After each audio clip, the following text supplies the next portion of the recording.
We live in one of the most beautiful areas of the country. It is a place of innovation and opportunity. It's a place of wealth and entertainment. And yet, have you noticed the sense of lack that so many people seem to carry with them? Rarely does a person talk about it directly. We're too busy pretending they have it all together, but it slides out in little comments. They worry about retirement. They lament disappointing relationships. They speak as if happiness is just one promotion, IPO, vacation, purchase away. They talk as if they can just reach the next big thing, then their heart will finally have what it most longs for. And when I say they, I mean we, I mean me. And this is why we need Psalm 23. Not just for a word of comfort at a funeral service, not just for an inspiring message on a get well card, but as a daily prayer that anchors our lives. This beloved psalm begins with one of the most remarkable statements in all of Scripture. David writes, "The Lord is my shepherd, I lack nothing." Really, David? Nothing? Was David's life absolutely perfect? Absolutely not. David experienced the highest of highs of life, yes. He knew wealth, he knew success, he knew power, he knew fame. But at the same time, he knew fear, betrayal, loss, and disgrace. He was hunted by his enemies. He was driven away from his home. He grieved the loss of a child. He was betrayed by his own family. He experienced profound heartache. And yet, David, regardless of the season of the life that he is in, he is able to come back and say, "I lack nothing."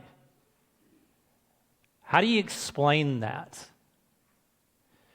Well, David doesn't say, "I lack nothing because I have everything." David says, "I lack nothing because the Lord is my shepherd." The answer for David was not, in order to meet my deepest need in life, I need more money, I need more success, I need more recognition, I need more security. Oh no, he found his deepest need met in the shepherd.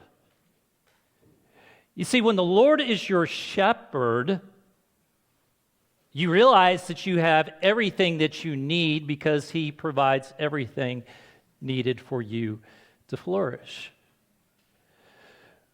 But there's a catch. The catch is this: you have to allow Yahweh to be your shepherd. And this is where many of us struggle, honestly. We like the idea of God blessing us, right? But we're not too excited at times about Yahweh actually leading us. There's this huge part of us that still wants to make decisions for our own lives, that we still want to be in control. But as they say in the recovery world, how is that working for you? Now, even David had moments in his life when he tried to shepherd his own life. And that never ended well. And so he kept coming back to Yahweh because he knew the type of shepherd he is. And for the rest of the psalm, he gives us reason after reason to trust our lives to God. And first he says, you can trust the shepherd because the shepherd provides for his sheep. Psalm chapter 23, verse 2 and 3. He makes me lie down in green pastures. He leads me beside quiet waters. He refreshes my soul. Now, notice David is not describing luxury. David is describing provision. Green pastures provides nourishment. Quiet waters provides refreshment. Restored soul provides renewed strength. David's point is that the shepherd faithfully provides or supplies his sheep with what they need to flourish. And perhaps that's the reason that this psalm resonates so deeply with us, because many of us we're tired. We're emotionally and physically and spiritually worn out. And why is it that we're so tired? I would suggest that the primary reason is because we spend so much of our lives chasing the wrong things. We tell ourselves that what we really need is that we need more money. We need more success. We need more recognition. We need more security. And yet what we discover is that no matter how much abundance comes our way, it really never satisfies the deepest longings of our hearts. You just can't be satisfied by those things. And so David said this shepherd, he doesn't necessarily give the sheep exactly what they want, but he always provides for the sheep exactly what they need. In fact, the first image that David uses is striking. He says, he makes me lie down in green pastures. Many of you know this. Sheep do not lie down easily. The sheep will not rest if they feel afraid or hungry, if they're irritated, if they don't feel secure. For a sheep to be able to rest, that sheep has to be able to trust that there is a shepherd who is going to take care of them, that is going to provide for their needs. And it's amazing how many of us are like sheep, right? And so no matter how much that we have, we still can't rest. I mean, our heart is anxious, our mind is racing. We are constantly thinking about the next goal. We're thinking about the next opportunity. We're thinking about the next purchase. We're thinking about the next solution to the problem that we're trying to solve. So I got to ask you this morning, what is it that is causing you to toss and turn at night right now? What is that burden that you're carrying with you right now?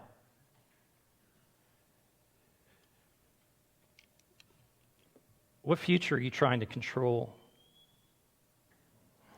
David would remind you that the shepherd never meant for you to try to carry that alone. He also reminds us that the shepherd never wants more for us than abundance, that he desires for us to have peace, and that if we will learn to trust the shepherd to provide exactly what we need, we can stop scrambling and we can actually lay down and rest. Now, the shepherd doesn't simply give the sheep a place to rest, he also provides a path for them to walk. He goes on to say in verse 3, he guides me along the right paths for his name's sake. Now, it's worth remembering when David refers to Yahweh as a shepherd, he's not just thinking about those who tend sheep. In the ancient world, that image of a shepherd was commonly used for a king. Now, a good king would provide and guide and care for his people. In so many ways, Psalm 23 is a royal psalm. What David is actually saying is that the Lord is the true king. And this true king, he rules his people with compassion, with faithfulness, with wisdom. And what does this true king, this shepherd king, do for his sheep? Well, he provides a path for them to walk. He directs them down the right path of life. One of the questions that so many of us wrestle with is this: what is God's will for my life? The question we're really asking is, what decision does God want me to make? What is the decision he wants me to make about where to live? Where does he want me to work? Who does he want me to marry? Psalm 23, though, comes along and it reminds us that God's not just simply interested in helping us make the right decisions. What his true desire is to shape us into being the right people. The greatest danger in life is not that you're going to make the wrong decision. The greatest danger is that you might become the wrong type of person. And so he's very interested in leading us down right paths. Right paths refers to the paths of righteousness. He wants us to live the kind of life that reflects his character. That path is very different from the one that the world or culture encourages us to take. So often what the world says to us is this: follow your heart, live your truth. Just, you create the path that looks best to you and right to you. But David, he had already learned that self-directed living, it doesn't work. At the time and again, he discovered that it leads to hurt and heartache, but if you follow the path of the shepherd, it truly leads to life. And so David rejoices. He says, I've got a shepherd, and this shepherd is amazing because he not only provides, but he is a shepherd who also guides. And notice why he guides. He guides for his name's sake. In other words, God leads us in a way that is consistent to who he is. He does not guide according to what the trends say or what cultural opinion says or what personal preference would be. God leads us down a path that honors him and ultimately blesses us. And so when the shepherd says, forgive, when the shepherd says, tell the truth, and when the shepherd says, turn the other cheek, when the shepherd says, pursue purity, and when the shepherd says, be generous, and when the shepherd says, stand against injustice, and when the shepherd says, walk humbly, he is guiding you down the right path. Now, is that path easy to follow? No, it is not. Does that path always make sense? Absolutely not. This path is so contrary to our natural instinct that oftentimes we find ourselves reflecting, is this really right? Is this the right path that I should actually take in life? But the good shepherd, who is the good king, will never mislead you. This path may not always be right, it may not always be easy, but it will always be right. And because the life of wisdom and integrity and faithfulness will take you much further in life than even a perfectly executed plan, I want to encourage you this morning, spend far more time praying about the right path than you do praying about the right decision. Pray about being the right person more than making the right decisions.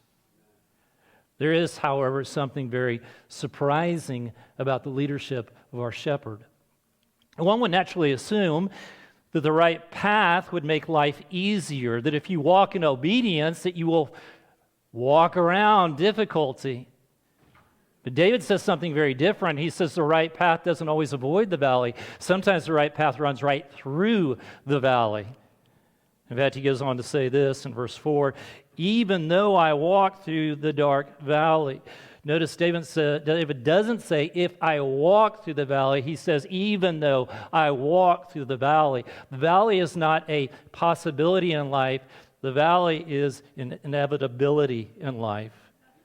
Every single one of us will eventually find ourselves in the valley. Now, some of you may be wondering, if God is such a good shepherd, then why would he lead his sheep into the valley to begin with? And it's a fair question. And David's answer is not that the valley is good. David doesn't downplay the suffering that goes on in the valley, or he doesn't say that the suffering is easy in the valley. But David had learned that the shepherd could be trusted even in the darkest valley, because the shepherd sees what the sheep cannot see. When you're in the valley as a sheep, typically all you can see is the darkness that surrounds you. But what the shepherd can see is the complete journey. What the shepherd can see is the destination. So oftentimes the shepherd leads us into places that we would never choose for ourselves. Not because he delights in our pain, but because he is absolutely committed to our good. That doesn't make the valley pleasant. Please don't hear that this morning. I'm not saying that you just need to put on a smile and think this is great. It's never great being in the valley. But it also means that the valley isn't pointless. And the valley is exactly where many of you find yourselves this very moment. For some of you, the valley is a marriage that is imploded. For others of you, it's kids who are struggling. And some of you are hearing rumors of layoffs at work. Others of you have been given a very difficult health diagnosis. And some of them, your bank accounts are overdrawn. And for others of you, you feel like you're enslaved to a habit. Right now, the future looks bleak at best, and fear is settling in. And that's the thing about the dark valleys. They make it difficult to see.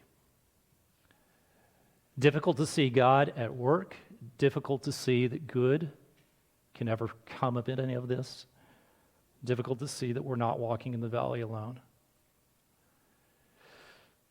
But David learned something in the valley that he could not learn anything anywhere else. Did you notice the shift in the psalm? Up until this point, David has been talking about God.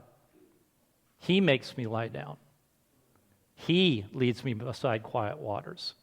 He restores my soul. David now finds himself in the valley, and it shifts. He's no longer talking about God. He's talking to God. You are with me. Somehow the shepherd becomes much more personal in the valley than anywhere else in the psalm. And David discovered that the greatest gift of the shepherd is not protection from the valley, it's the shepherd's presence in the valley. And this is the reason he can say, I will fear no evil. It's not because evil is absent. It's not because the valley is present. It's simply because the shepherd is there. I will fear no evil, for you are with me. And David's comfort comes not only from knowing that the shepherd is with him, but it's also knowing that the shepherd is actively working on his behalf. He goes on to say in verse 4, your rod and your staff, they comfort me. When you're in the valley, you can count on the shepherd doing at least two things. First, the shepherd will protect you. The rod was used to protect the sheep. As many of you know, it was a weapon to defend against predators and other threats. One of the great comforts of the Christian life is knowing this, that even in the darkest valley, evil does not have full reign. The shepherd watches over us. Now, he may not keep us from every hardship, but he'll keep us from he won't allow us just to be completely given over to it. He protects us. The second thing he does is this: he guides and he corrects us. The shepherd's staff, as you know, was often used to help sheep come back to a place of safety. It was to direct them away from danger. It was to keep them moving along the right path. And if we are honest, that is exactly what many of us need. So often when you're in the valley, that is a place in which bitterness can set in. It's a place you can lose hope. It's a place that you begin to isolate. It's a place that you begin to make bad decisions in life. When I think back about some of my darkest valleys, those moments when I was in places of hurt and suffering, I look back now on those moments and I think to myself, why did I think that? Why did I say that? Why did I believe that? Why did I do that? Because in the valley, you don't always make the greatest decisions. But one of the great gifts of God is this: is He loves us too much to leave us there. He shepherds us. He corrects us. And His correction isn't punishment. His correction it's really protection. Because He understands where wandering eventually leads us. So He gets us back on the right path. And just when you begin to think David has exhausted his shepherding image, he kind of surprises us. The scene changes. It goes from the pasture to the palace. It goes from sheep to honored guest. And David says, you prepare a table before me in the presence of my enemies. You anoint my head with oil, my cup overflows. Remember, David's not just describing Yahweh as a person who tends sheep, he is describing Yahweh as a king. And one of the greatest honors imaginable in the ancient world was to be welcomed at the king's table. Think about what David is saying. The enemies have not disappeared. The threats remain. And yet, in the middle of all this, Yahweh prepares a feast. It's remarkable because so many of us want to believe that the only way that I'll have peace in life is when everything's just right, when everything's just perfect. Man, if I can just get through this season of life in which things are so busy at work, I'll finally be able to sleep. If I can just get through this relationship difficulty, if we can just work this out, I'll finally be at peace. If I can just save enough where I know that I'm going to be secure in retirement, then I will finally have security. But Psalm 23 says this, no. You can have peace even in the midst of enemies and threats. That you don't have to wait for everything to be perfect. Because the shepherd king, he's with you. You're in his presence. You've been invited to his table. And look at all the different ways of saying that people are honored at the king's table. He says, the table's been prepared, the head has been anointed, my cup overflows. These are not the actions of a reluctant host. These are the actions of a gracious king who's just delighted to welcome people into his presence. And perhaps this speaks to one of the deepest longings of our hearts, doesn't it? Because deep down what we want to know is that we belong. That I'm more than my greatest failures, that I'm more than my greatest fears, that I'm more than what my enemies say about me. That I actually belong, that I have a place. And David said, you know what? I find security at the king's table. That I know I belong there. I know that I'm welcome there. Because Yahweh's not just a shepherd who provides. Yahweh is a shepherd king that says, hey, welcome, you're here, you belong here. When you actually begin to believe that, you stop chasing significance. You stop chasing approval. You stop chasing acceptance and everything else because you know you have it. It belongs to you. You are the king's. And he has said, pull up a chair. This is my table. Enjoy all that I have to offer to you. And it raises a question. If the Lord is the good shepherd and he provides everything that we need, and if he guides us along the right path, and if he walks with us through the darkest valley, and if he welcomes us to the king's table, where exactly is he leading us? And David provides the answer in the very last verse. He says this, surely your goodness and love will follow me all the days of my life, and I will dwell in the house of the Lord forever. The story of the Bible begins with humanity at home.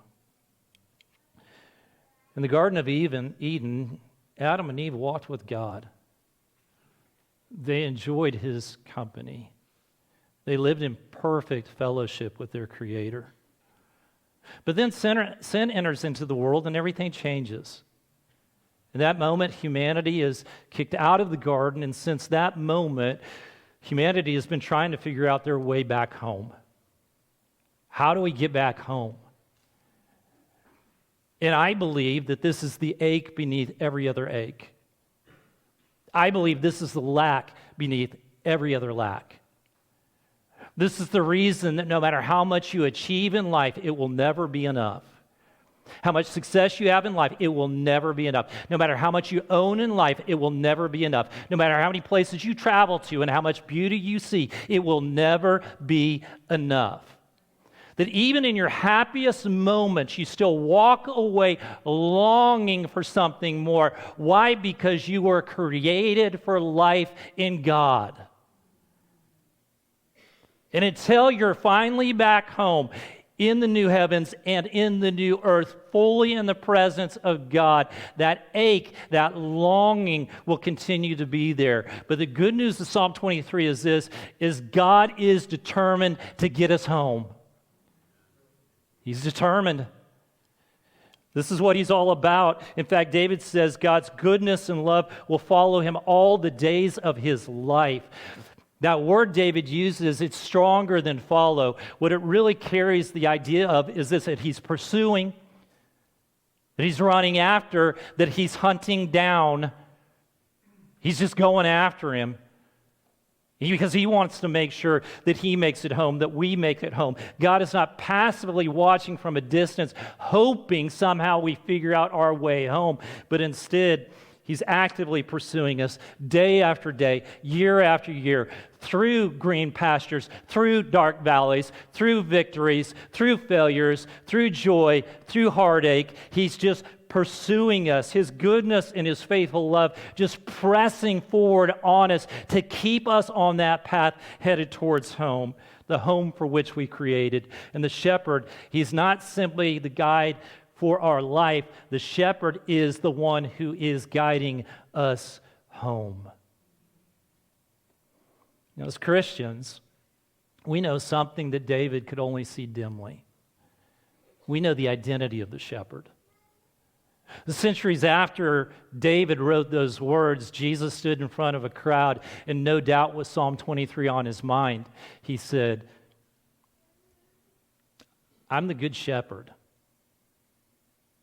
You remember that great Psalm 23 that David sang and wrote about? You remember that shepherd he was talking about? That's me. I'm him. Jesus is the good shepherd that provides for us everything that we need. Jesus is the good shepherd that leads us along right paths. Jesus is the good shepherd who walks with us through the darkest valleys. Jesus is the good shepherd who welcomes us to the king's table. Jesus is the good shepherd who is leading us home. In fact, we can be confident that his love and goodness will follow us all the days of our lives because Jesus went somewhere that none of us could ever go on our own. He went into the darkest valley. He went into the valley of sin. He went into the valley of death. And when he came out of the tomb, he opened the way back home. Which means Psalm 23 ultimately is not a promise for an easy life, but it is a promise that Jesus will lead you home. So today, if you feel weary, if you feel anxious, if you feel lost, if you feel afraid, the invitation of Psalm 23 is simple. Stop trying to shepherd your own life. Trust Jesus. Follow Jesus. Because when Jesus is truly your shepherd, you lack nothing. Church, do you believe that? When Jesus is your shepherd, you lack nothing.